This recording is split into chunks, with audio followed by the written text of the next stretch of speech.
every brother was caught in the crossfire.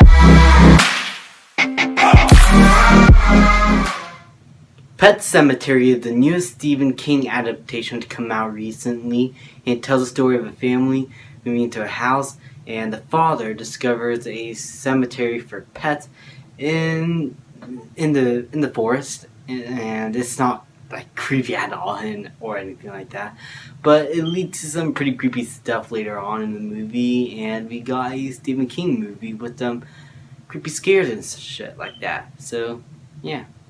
That's what you came for. I haven't seen a trailer except for one. I think it was the first trailer for this film. I haven't seen the original film or read the book, so I just went into the movie completely blind. And I was pretty intrigued by the first trailer and didn't want to know anything else. I heard the second one spoiled a lot, and so I tried to keep my attention away from that and just watch the movie and judge it on its own. And it is a beautiful looking, creepily haunting mess of a movie. The first hour of the film is a bunch of exposition, and I'm fine with exposition. Exposition is needed for movies all the time. But when you are bogged down by so much, where it gets to the point where it's just telling you things that you probably already knew, or it could have just shown you, then you have a problem, because the movie is just talking down to you, not showing you anything. It's not leading you into this story. It's not giving you anything.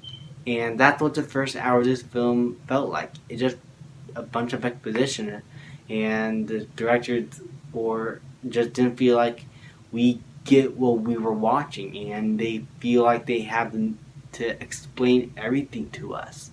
And that just made some of the scenes really irritating and sometimes boring. The performances are pretty good. The kids, Jason Clarke and the mother, were all great. But Jason Clarke's character was just so minimal. Like, there's not much to him that he could latch onto.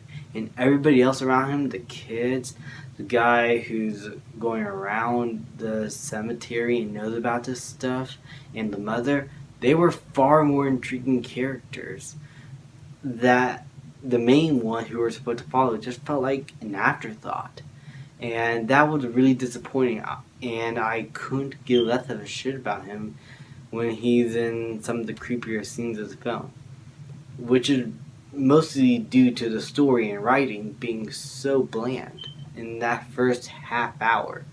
But once one scene happens in the movie that really caught me off guard, probably didn't caught you guys off guard if you read the book or probably seen the original movie or something like that. If you probably know what scene I'm talking about. Once that scene hits, the movie becomes considerably better and far more intriguing and more haunting, and it became so enjoyable that I was confused on this film. I had so many mixed opinions on it, and I wanted to gather my thoughts properly before I could do a proper review, because the first half hour I really despise, but the last half hour of the movie just was a gift. Like, the directors finally knew what they really needed to do, but again, it came in an hour too late. But it was creepy, the acting was amazing, the cinematography was beautiful, the lighting and everything, the soundtrack, the audio was great. But that first half hour just felt so boring and really exposition heavy, and it didn't need it to be. Overall, Pet Sematary is a bland film with really great moments. Just watch the last half hour when it comes out on Blu-ray or something. Just skip everything before then. Maybe the opening, but skip everything but the opening and the last half hour because it's just really exposition heavy, and you are probably gonna be bored. Most likely not, because people already saw the movie and really despise this, so word of mouth gets out everywhere. I'm gonna give Pet Sematary a C. I really expected more from this film, but it just let me down a whole lot. Thank you guys so much for watching. Please like, subscribe, comment, and I will see you guys next time. So heaven, if you sent us down, so we can build a playground for the city.